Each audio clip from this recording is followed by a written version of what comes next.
দিন কবরের মাটি আমাকে ডাকতেছে, আয় আয় আয়, আমার ঘরে তোর আসতে হবে। আমার ঘরটা সংকীর্ণ ঘর, ছোট্ট ঘর, যেই ঘরের ভিতরে আলো নাই, যেই ঘরের ভিতরে বাতাস নাই, যেই ঘরের ভিতরে আরামায়েশ নাই, আমার ঘরটা হলো সাপ বিচ্ছুর ঘর।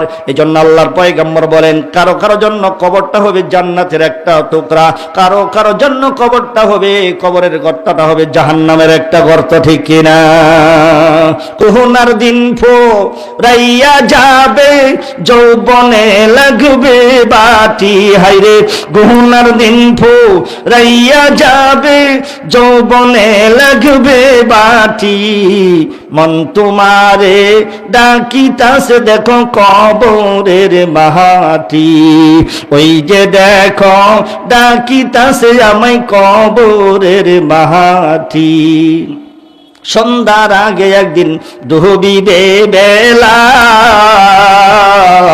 এক পলকে ডেঙ্গে যার বাইরে ববেরি মেলা। সন্ধ্যার আগে একদিন ডুবিবে বেলা, এক পলকে ডেঙ্গে যার বাইরে ববেরি মেলা।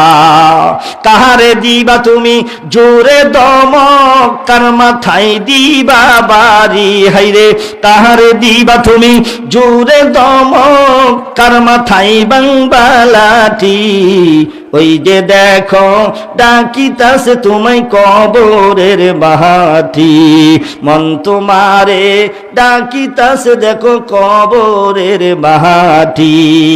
খবর পাইয়া আসবে আত্মীয় স্বজন, আমার চারি পাশে বসে তারা করিবে ক্রন্দন। খবর পাইয়া আসবে আত্মীয় স্বজন, আমার চারি পাশে বসে তারা করিবে ক্রন্দন। সাজাইবে আমায় মনের মতন করিয়া পরিপাটি, হাইরে সাজাইবে আমায় মনের মতন করিয়া পরিপাটি, ওই যে দেখো ডাকিতাছে আমায় কবরের মাটি, মন তোমারে ডাকিতাছে দেখো কবরের মাটি, ঠিক কিনা? কবরের মাটি বলে, যদি আমল ভালো হয় আমার কাছে সম্মান পাইবা, আমি তোমাকে সম্মান দেব। আমল যদি খারাপ হয় আমি কবরের মাটি তোমাকে আমি সম্মান করতে পারবো না। কারণ আল্লাহর পয়গম্বর বিশ্বনবী রাহমাতাল লিল আলামিনের কন্যা হযরতে ফাতিমাতুজ জোহরা রাদিয়াল্লাহু তাআলা আনহা, তিনাকে কবর কি বলেছিলেন? আবু যর গিফারী রাদিয়াল্লাহু তাআলা আনহু যখন কবর খোঁজার জন্য গেলেন, কবর খোঁজা শেষ হয়ে গেল, কবরের ভিতরে দাঁড়াইয়া বলতেছিলেন, কবরের মাটি শোনো, এমন একটা ব্যক্তিকে তোর মাঝে রেখে যাব, দুনিয়ার কোনো সাধারণ মানুষ না, যেই মানুষটা দুনিয়াতেই জান্নাতের সার্টিফিকেট পেয়েছে, মহিলাদের জন্য জান্নাতের ভিতরে সরদারিনী হবে। জোরে জোরে কোন সুবহানাল্লাহ। এমন একটা মানুষকে তোর মাঝে রেখে যাব। এই কবরের মাটি শুন, বেয়াদবি করিস না। এমন একটা মানুষকে তোর মাঝে আজকে রেখে যাব, হযরতে হাসান এবং হুসাইন রাদিয়াল্লাহু তাআলা আনহুমা। জান্নাতের ভিতরে পুরুষদের সর্দার যে দুইজন হবে, আমার নবীজি মুহাম্মদুর রাসূলুল্লাহ সাল্লাল্লাহু আলাইহি ওয়াসাল্লামের আদরের নাতি। আমার নবীজি এমন কোন জায়গা নাই ইমাম হুসাইন হাসানকে চুমু খায় নাই।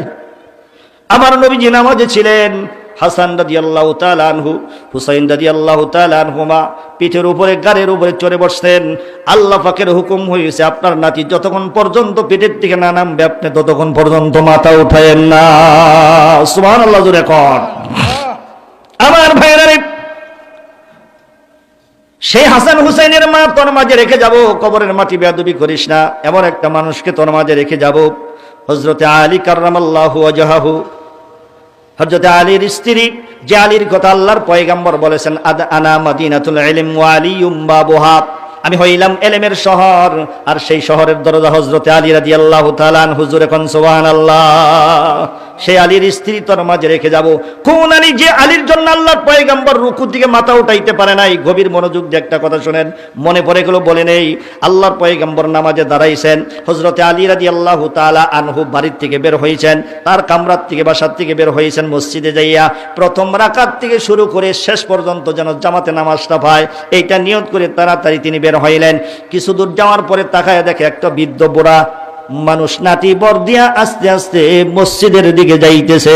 জোরে জোরে কোন সুবহানাল্লাহ। হে যুবক বন্ধুরা, অনেকে আমরা মুরব্বীদেরকে সম্মান করি না, এমন মানুষ আছে না নাই? মুরব্বীদেরকে দেখলে ওরা কেমন জানি করে, করো তো বুদ্ধি শেষ, এখন তো আমাদেরই দিন। আমার ভাইরা, হযরত আলী রাদিয়াল্লাহু তাআলা আনহু মুরব্বীর সামনে পড়ছেন, মুরব্বীকে পারি দেয়া যাইতেও পারে না, বেয়াদবি হবে এই কারণে।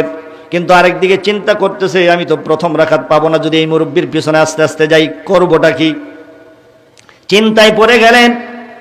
আমার ভাইরা এত অস্থির হয়ে গেলেন, আল্লাহকে ডাকতে বলে, আল্লাহ মনে চাইছিল প্রথম রাকাতটা যেন পাই, কিন্তু মুরব্বীকে আমি পারি দিয়া যাইতে পারি না, যেহেতু মুরব্বী মানুষ সম্মান দিতে হয়, বেয়াদবি হয়ে যাবে, চাপা রাস্তা তাকে পিছনে ফেলে আমি কেমনে যাই? এই কথা ভেবে হযরতে আলী রাদিয়াল্লাহু তাআলা আনহু পিছনে পিছনে আস্তে আস্তে যাইতেছে।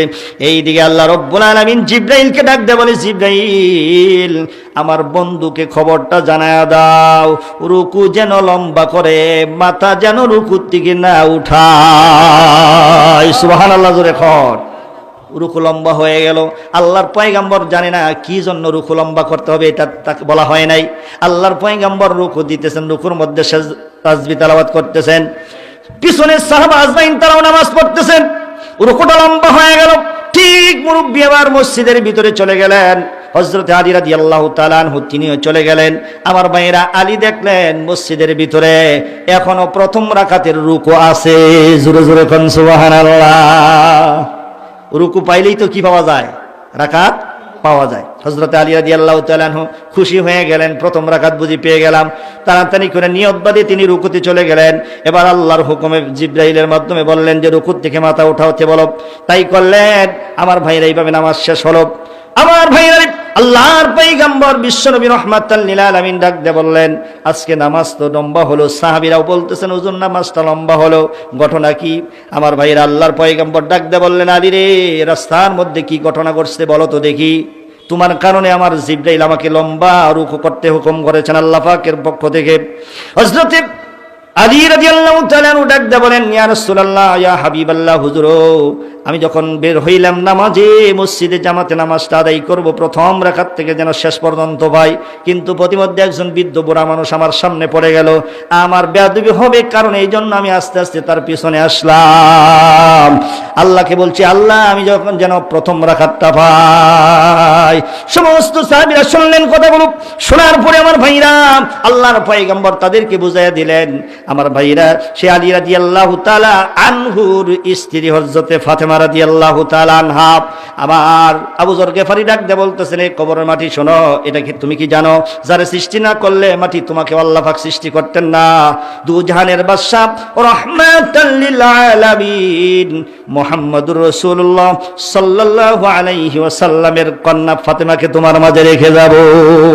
কবরের দিকে একটা আওয়াজ আসতো বিকট জোরে, এই আবু যর গিফারি শুনো, আমি চিনি না আলীর স্ত্রী, চিনি না হাসান হোসেনের মা, চিনি না ফাতেমা, চিনি না নবীর কন্যা, আমি চিনি আমল।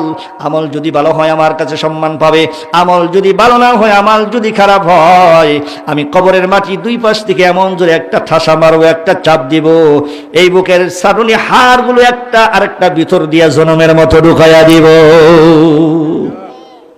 এই জন্য আমার ভাইরা, সময় অল্প, অল্প সময়ের মধ্যে আমল করে যাইতে হবে, আল্লাহ আল্লাহ রাসূলকে রাজি খুশি করে দেওয়া লাগবে। কথা ঠিক কিনা জোরে কোন? এই জন্য আমল, আল্লাহ পাক বলেন প্রত্যেকটা কাজের একটা উদ্দেশ্য থাকে। আমার একটা উদ্দেশ্য আছে, ওমা খালাকাতুল জিন্না ওয়াল ইনসা ইল্লা লিয়াবুদুন। আল্লাহ পাক বলেন, আমি জিন এবং মানুষকে সৃষ্টি করি শুধু আমার গোলামি করার জন্য, আমার